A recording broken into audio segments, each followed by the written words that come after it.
according to Nahum chapter 3 and verse 9, he says that the people from Ethiopia and Egypt had a power that was boundless, limitless, without limit. And that was written in 714 BC, right around the same time that Isaiah 18 was written.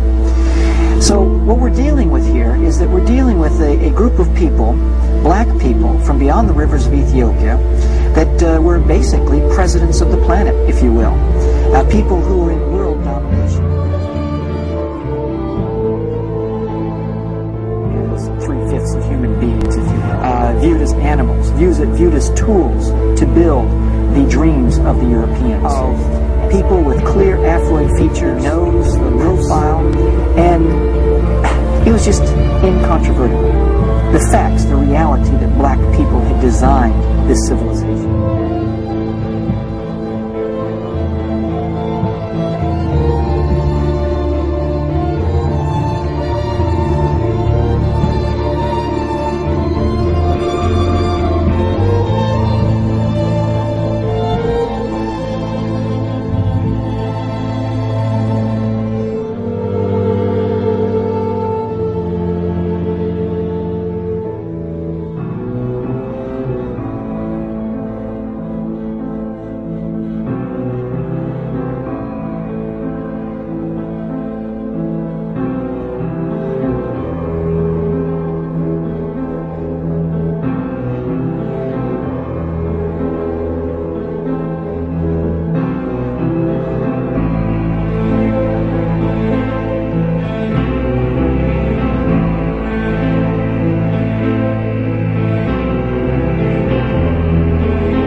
one hand, slave trade.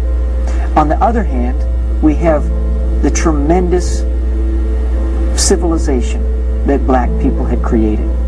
There was a definite crisis of the conscience, because there were white brothers really intensely fighting this thing called slavery, and they were pushing for the liberation of the black man, condemning the trade itself, and freeing slaves in America, and they were torn.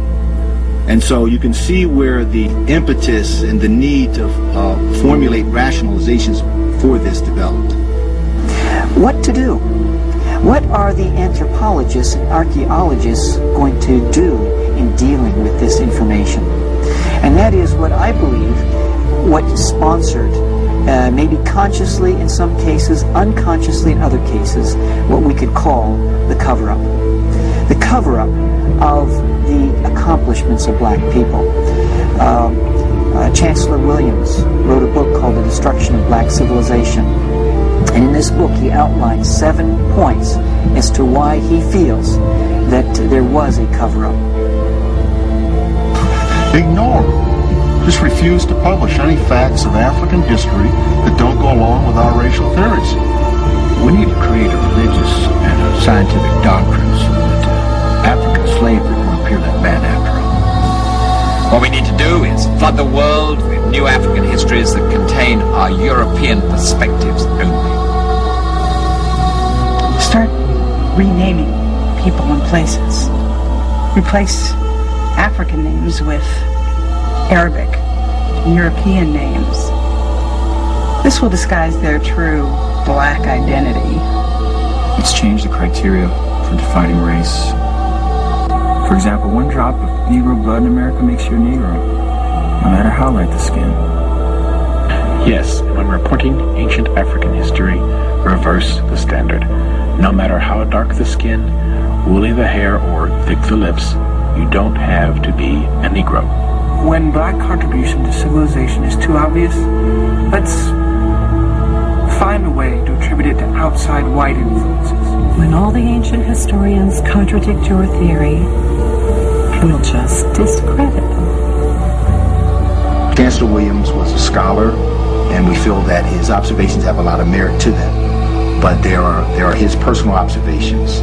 Talk about the rewriting of history. We have to set that in the context that we're talking about during the 1800s is when this started. We're not really talking about contemporary scholars primarily when dealing with this subject. You could not go from Egypt being a Negro civilization to being a white civilization without rewriting.